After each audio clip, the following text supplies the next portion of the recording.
So the previous two projects were financed, were Intelligent Energy Europe project and Horizon 2020 project. This one is a ELENA project. It's sort of implemented by the EIB, but also funded by, well, the same Intelligent Energy Europe money. Not that anybody cares, but it will run for 3 years. The goal is to trigger at least 15 energy performance contracting projects in public buildings with a total investment of 30 million euros. And the second very important feature in this project is also that capacity building. So they will do capacity building on the different, in the different municipalities in the region, I guess. Rüdiger Lohse will present. He's the head of sector in the Energy Service Development and has been working for 20 years at the Climate Protection Energy Agency in Baden-Württemberg. So this is the energy agency of the region, and I read they also won the European Energy Service Award in 2010. And since I have also the Berlin Energy Agency here, I want to say that there is a new edition, the next edition of the Energy Savings European Energy Services Award, and the call is out now. So if you know about an interesting energy service project, well, you can apply for this award. The deadline is, I think, is June 29. So you still have some time. And but now we are not talking about this Energy Services Award. We are talking about this ELENA project. And Rüdiger, the floor is yours. Thank you. Besides talking about oh, sorry, excuse me. And we have still 40 viewers on the web. So yeah, we have to use the web. Yes, do so. Besides reporting good afternoon to you all, and I hope I can design some fruitful 30 minutes for you, and we start up a discussion afterwards. As I must say, and I must admit at the very beginning that I have not done too much in this EIB project so far. It's quite fresh. We just had this loan guarantee signed yesterday. So I'm pretty proud to present this here, that I'm able to gain this money now from EIB. That's very good. But actually, I can already give you an account on what we have done in preparation. Of course, we will not start from scratch at that point. But basically, how to fill in a creative way 30 minutes leads me to that. What I intend to do with you is just give you a view on the big picture, which we are working in. That means our regional energy services, which is a bit a different case as we have it in comparison to large municipalities like Milan or Berlin or anywhere else. It's a challenge to move energy services into such rural regions as ours. By the way, if you wonder where is Baden-Württemberg is, all of you seem to know Black Forest, right? And Black Forest, the region around Black Forest between France and Bavaria and south of Frankfurt, that is more or less spoken our region of Baden-Württemberg. So what is the Energy Agency of Baden-Württemberg? I'm new in this distinguished circle, so I take the first time just to introduce us a bit. I don't want to go through all these bubbles, but what we try to design is a kind of integrative approach, a kind of advanced energy planning approach for our state. That means that we have a kind of workbench arranged where all these bubbles are put into consecutive steps to get a better understanding of our really rural area. We have 1,111 municipalities, averaging 10,000 inhabitants per each. And we only have 45 such municipalities with more than 30,000 inhabitants. So you can think about the structure which we have. So the question is, why energy performance contracting in such structures? There's a demand for it. I can report to you. What's also important that we have a large amount of wood in here. That is very important as we have an impact, or try to have an impact and a focus on renewables, especially on biomass. And just to talk about potentials, there have been a large amount of numbers around here today, and I want also to provide one. Within 15 years, we have calculated from our own statistics, we have a potential of, let's say, 1 billion per year only in the public sector to be refurbished for deep refurbishment. So that means there's a lot of things to do. Municipalities have different targets. They do not think about energy conservation in the first step. They think about kindergartens and social structuring, and what they basically have in front of them still, I'm glad that they don't know. Also, a very important thing in our region is to bring SMEs to the front. Anything which we do, even EPC, which is quite complicated and has a lot of risks in it, as you know, should be provided at least, or we should enable, as an energy agency, enable SMEs to provide a contribution in that game. So that is something which we have as in our framework. So what we are doing basically in our section is a nice word. Behind that is 5.5 person working in that in different fields, and we have our function as a competence center. It takes 15% of our time. Competence center means it's non-commercial. Anybody can approach us having any questions and inquiries about energy services, coming from private sector, coming from public sector, housing sector, whatever sector, and commercials. So we are open for that. We have fixed days. Each Monday you can call in and set up your inquiries. So and it's well requested, by the way. It's interesting. The first round was pretty boring Monday afternoons, but in that point this changed dramatically as we have new legislation now, and we had a kind of contracting initiative 2 years ago where we brought together 120 stakeholders, discussing with them all the issues which we have in the energy service sector in our region, and setting up a roadmap with 10 steps to improve the energy service in our region. So this brought everybody into the game, and so everybody knows, meanwhile, what is energy service and what could be the use of it. So this creates some demand for this as well. So it's pretty interesting also for regional energy agencies to get some foot on the ground in this difficult market.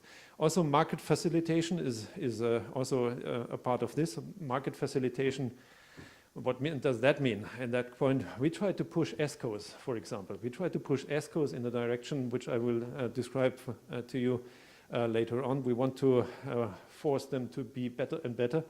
That is one point of the market facilitation. Another point of the market facilitation is, of course, information for the building owners, and also the creation of new business cases and business models, as our colleagues here from Latvia have provided such an interesting account on the residential sector. That is something we are working in. We want to spread energy services all over our region and make it just a tool which you will refer to as soon as you start thinking about energy refurbishment. And what we still have and still do, meanwhile sometimes only, but within this ENECO project, within this EIB project, this will become again a very important step for us. We do actively project facilitation. That means we give guidance to municipalities and bring them step by step through the process until the signing of energy performance contract or any energy supply contract. So the idea is behind it, and that is also the role for energy performance contracting in our region.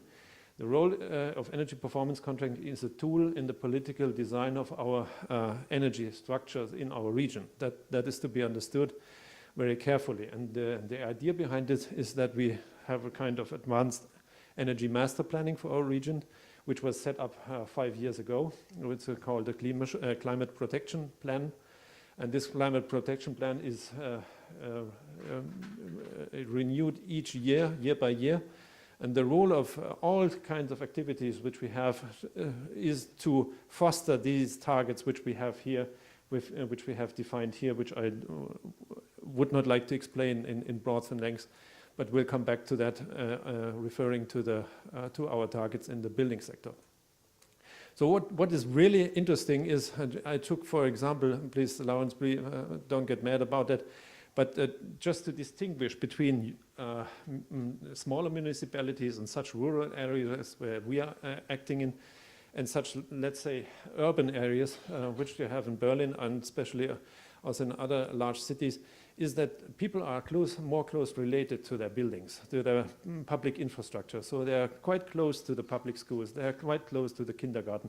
And if the public council is deciding, okay, we insert some money in, let's say, improvement of the kindergarten or improvement of the energy efficiency of something, people will track that. It's not the way that say, okay, we get loose about 100 different projects. It's quite close to the money spent that people will follow up and say after 1 year, what came up from this? What you guys were promising or something? What came out of this? And this is an interesting thing to know if you work in such small scale project structures, is you have to explain, and what was discussed here before in the presentation before, people need to trust you. Blue eyes contact is not enough, so you need to have a certain credibility in this market, and of course you have to deal very carefully with that. So that means from the very beginning we tried to import the system directly from Berlin, thought this is a crazy good idea, energy performance contracting from Berlin.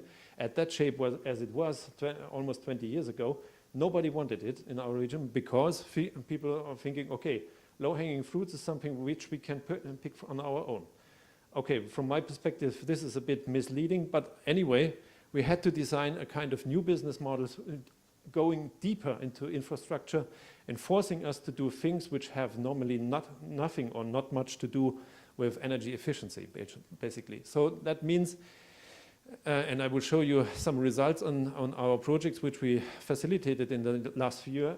We had a learning curve. We had a learning curve starting from 20% of savings in average, ending now even up to 60% of energy savings. So this means we have to develop a different process, and this leads us to that what I will present in the next slide. The first thing is we do not leave all the stuff open for the ESCOs. The first thing is if we want to implement something and if we want to learn what the customer wants, we need to have a kind of planning, a common kind of planning process together with the building owner. Do not expect too much from public building owners, by the way. But I think I do not emphasize this and need not emphasize this too much. But basically in our region, 10% of municipalities do a kind of energy commissioning or energy management, as you want to call it. So they have more or less no clue about their buildings. So you see, okay, it's pretty old, but what to do and what could be a refurbishment plan or something like that mostly does not exist. I would say 15% of municipalities have this, others have not. So that means a mutual planning process is important at the first point. And then, of course, think about different things beside rating bids only by the economic impact. Now I come to something, it's just a small side dish. Why do we focus deep energy retrofit at that point? And why are we moving into that direction? You see here from our friends from IEA, the priority for cold OECD countries is of course deep renovation of existing buildings. I tell you this here because it's still in discussion. I learned this morning that it's also a very good idea to have first the roof and 10 years later maybe the windows and some other 5 years later the thermal insulation of the wall. I don't think so that this is a very good idea to handle this. My idea is a different one, or our idea is a different one. Our strategy plan is the deep energy retrofit of the building stock, especially the public building stock, is one of the priorities which we have to focus. That means, I will not go into that, but this means do not pick those low-hanging fruits if you have the whole building in your mind. And this is something which is happening day by day. So they pick away those things which are really make economical sense, like picking the lighting system from the ceilings. They pick the heating boilers away from and refurbish that and leave all the building stuff in the building and with the building owner. And this will lead, of course, 5 or 10 years later to a new idea. Okay, but now the low-hanging fruits are away, so you won't get a mixture of all the measures. So this will be a bit more complicated to explain from the point of view of payback times. So this is something and here we are back again in Baden-Württemberg. This is something where we want to move. You see investment per square meter and the savings in percent. This is where we are currently. We're touching 50% and even go beyond that. But where we want to move with energy services is in that direction. Deep energy retrofit should be something which could be carried out by energy performance contracting, of course, in a modified and advanced approach. The current approaches do not fit into that, of course. Need not discuss that. That is already working in that direction. We can already prove. We have some small examples. This is a public swimming pool. What can you say from the public swimming pool? There's energy. Of course, the swimming pool water and the humidity and the ventilation system, but that's it. But you will never end up with refurbishing a complete construction of a swimming pool with these two figures. So we try to scale this up by integrating this into an energy performance contract. And we did this by involving it in a microgrid based on biomass and the savings and the turning from fuel fossil to biomass generated on and scaled up this process so that we were able to refurbish this swimming pool without much energy impact into a complete new swimming pool. So this shows, okay, you can do completely different things within an EPC, which have more or less nothing to do with EPC. Of course, the ESCOs are not very enthusiastic in the first step, but as soon as they learn, they copy-paste these kind of concepts throughout. So what I want to show you here, first experience with EPC in our region were these, okay, 20, 24, 20-something%, but with increasing renewables and accounting as well the savings from the switching of fuel sources, we moved up not only in the cost saving, which is documented here, but also in the energy saving, of course. It's not primary energy. We're talking about end energy here. So what we try to do here is to put a focus into the EPC, which is a bit different, just refurbishing HVAC stuff. We want to do more on that point. One important topic I just want to mention here, by the way, is one case which we can focus here is, let's say, okay, we can integrate to the net present value, which is common within transparency and within other schemes. We can add into this the quality of measures. We can add into this carbon footprint. This is also quite common already. But by integrating the quality of measures, you can move the scope. You can move the scope from direct energy savings to something different. As long as the building owner is willing to accept this as a decision-making criteria in that way, it works. And this was, for example, one best practice example, which I showed you one slide before with this swimming pool, was the same way. We have the net present value, we have the measure, the quality of the measure, where all the measures were collected, and of course the carbon footprint as a mixed bundle of criteria for decision making on an EPC contract. So what we want to move in the next step is, of course, after we saw that this could work in that direction, is to go really into deep energy retrofit with EPC. So we went into this or created this IE EPC Annex 61, which is dealing with business models and technical concepts on deep energy retrofit. And what we try to achieve here is, of course, the next level that for the refurbishment with complete new approaches from the perspective of the accounted savings. I just learned I have 5 minutes, so I try to speed up a bit. What it's about, I don't want to go into the structure, but what we want to do here basically is to learn from accomplished deep energy retrofits. So what has been done in the planning, what is really a reliable planning tool, what are the impacts of all these refurbishments, what's really coming up from that, what do you save after the refurbishment actually, and investment costs, very important, still not known. We try to collect throughout whole Europe deep energy retrofit projects in non-residential buildings. Guess how many projects which we were able to collect. What would you guess? How many deep energy retrofit projects are documented quite well in a manner that you can fulfill or fill in these 4 very simple criteria? What would you guess? 3? Okay. Almost. It was less than 20. Less than 20.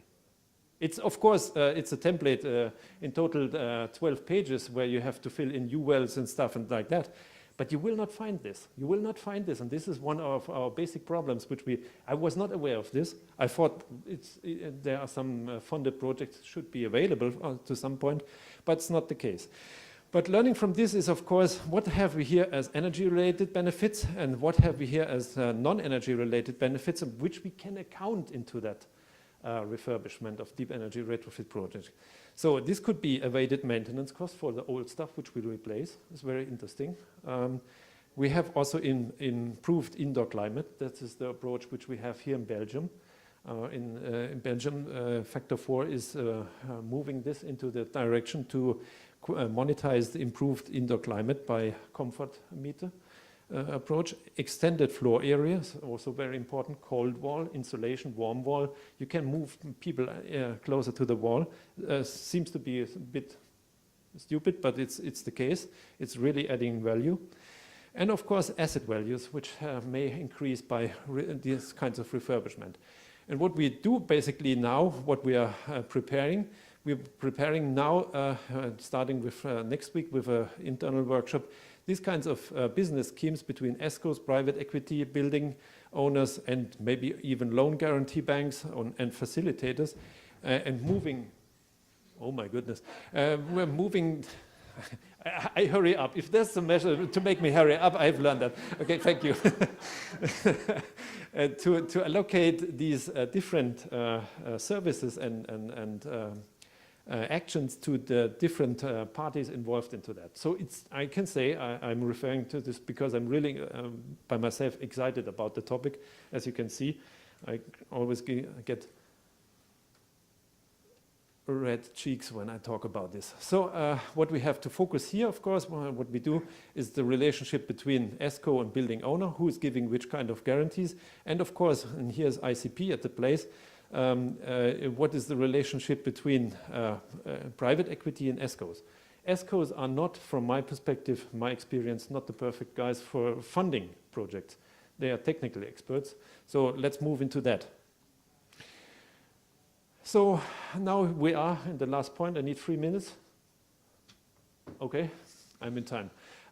We have called this our project Eneco. Maybe I can present this next year with some real results or intermediate results. We have promised in 3 years to set up a 30 million investment by EPC. That means in our current situation that 50 or 20 projects in 3 years, that's not too much. I think we will be successful with that, but it's a very important impulse for our region, because you can see here that something is going on and people will move to that. Of course, the subsidies are very interesting for the building owners. It could be, if the leverage factor of 1 to 20 is kept, could be up to 90% of all the facilitation costs which you usually have when preparing this. So this is a very interesting point. We have just one case study. Usually our average investment costs are 2 million. So let's say facilitation cost at that point is 100,000. That means if this leverage factor is here just 1 by 20, then the building owner is eligible to receive 90% of this 100,000. So they are left alone with 10,000 euro as in preparation cost. So what we promise basically is do consecutive steps by 10 millions each year. That's quite simple.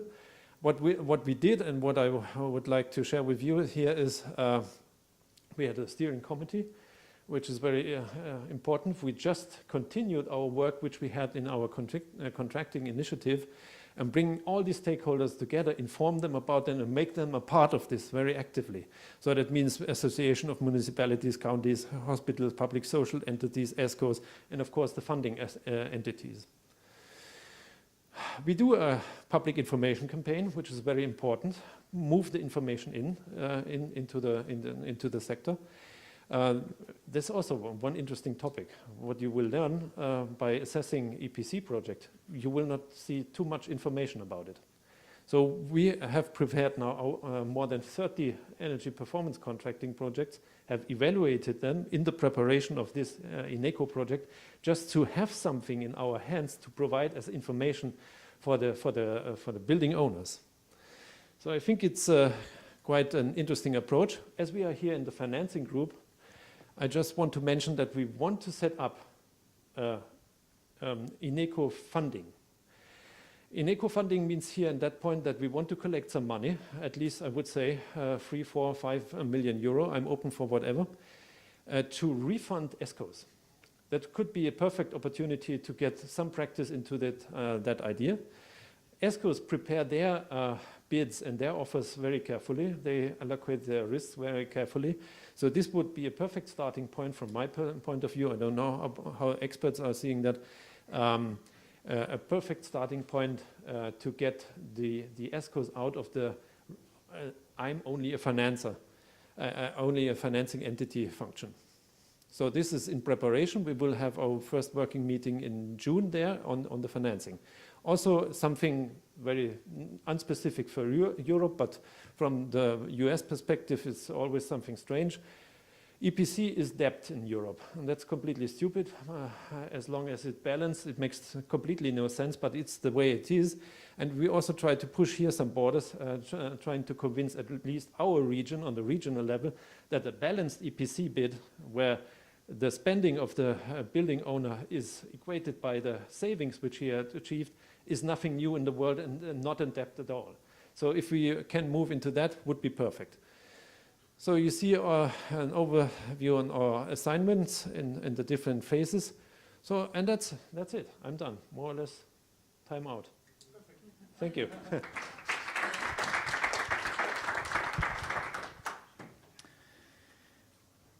So not so many results from this project because it's completely fresh. It just started in March, I think, the new Elena project. Do you have any questions? We heard about the locked-in effect, about that we need more information about deep retrofit. I think that also links to the next project we will hear today, the investor confidence project. And also you mentioned what is interesting, you mentioned the non-energy savings is important. That is also linked to what the IEA does with the multiple benefits of energy efficiency. So I think that's also what Christiane Ecker always says, that it's more about the energy, not only about the energy savings, it's about more. So you have a question? Yeah, a brief one. Christiane Ecker, Oberösterreichischer Energiesparverband. I am also the coordinator of the Streetlight EPC project. First, brief comment, it's amazing how similar the conclusions of people who try to do this for more than 10 years, how similar the conclusions we come to is. So rest assured that if you do this for 10 years, you will say the same things. That was more a comment. Question, maybe you can explain a little bit more. You mentioned that you tied renewable heating into the EPC contracts. Did I understand that well? And you did this mostly to generate additional savings. Is that how you did it? And do you combine, is that a frequent occurrence that you combine deep energy renovation plus switch to renewable heating? Yes, it's just to be understood. Of course, we have a renewable action plan. Of course, we want to integrate 20% of renewables in our heating energy in our state. Okay, that's good. But how to bring this onto the road? EPC is one tool into that. For me, from the accounting of EPC, it's perfect because we have a regional approach. I must say we do not get our biomass stuff from East Europe or something, just to generate some highlight low biomass prices. That's not the case. It's always a regional approach where the building owners have a close relationship as a municipality, as a wood owner or whatever, where they can influence this price. So then we can grab really, and then it's real cost savings, the delta between oil per liter or something and the biomass cost. And this is helping us. This is a kind of scalar ratio, I would call it, just to scalar up our projects, our investment project. This helps me, for instance, in this swimming pool example, it's accounting 30% of the investment cost of this. I do not save anything at all swimming pool case. This is very important to scale up. To scale up, I'm looking for anything to be seriously accountable and to get into my balance to scale up. If it's fuel savings, water. In the public sector, you cannot deal with avoided labor costs. That's a hot stuff. I don't want to emphasize this, but in industry it's different. But on the other hand, we have also this kind of comfort, monetized comfort. This is a very interesting approach here from the guys from Factor 4 here in Belgium.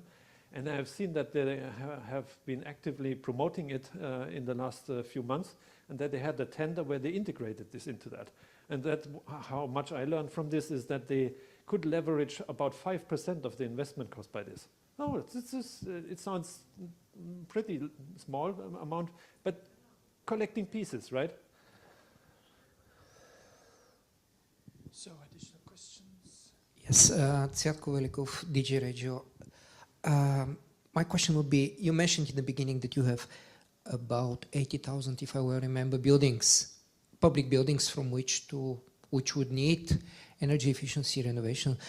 And it's clear that your organization is not the only one participating in this very detailed and complex process which you explained. Would you leave up to the municipalities to select the buildings that would be renovated, and what criteria should be followed to select these buildings in your particular case?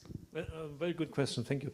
It's it's the EOE, the kilowatt hour per square meter from the energy performance. That's a very simple criteria which you can collect and can compare. Okay, kindergarten in average in Germany should be the same climate zone, of course, but has in such and such a consumption in average. Where is ours? So it helps to organize the discussion. And the next point, of course, but on the same level, is the technical situation on site. So how is the condition on site of this building? Just in a quick check, you can see this in a 10,000 square meter building. You can see this within 1 hour. Can estimate, okay, you have something to do on the facade, the windows are in such and such condition, and collect a spreadsheet on that, and can say, okay. And then you can already start to calculate. If you have the delta of this EOEs and can multiply this by the square meters and the avoided costs, you can estimate there, and then you can start to collect your investment costs, which you can scale up by collecting this building and this building.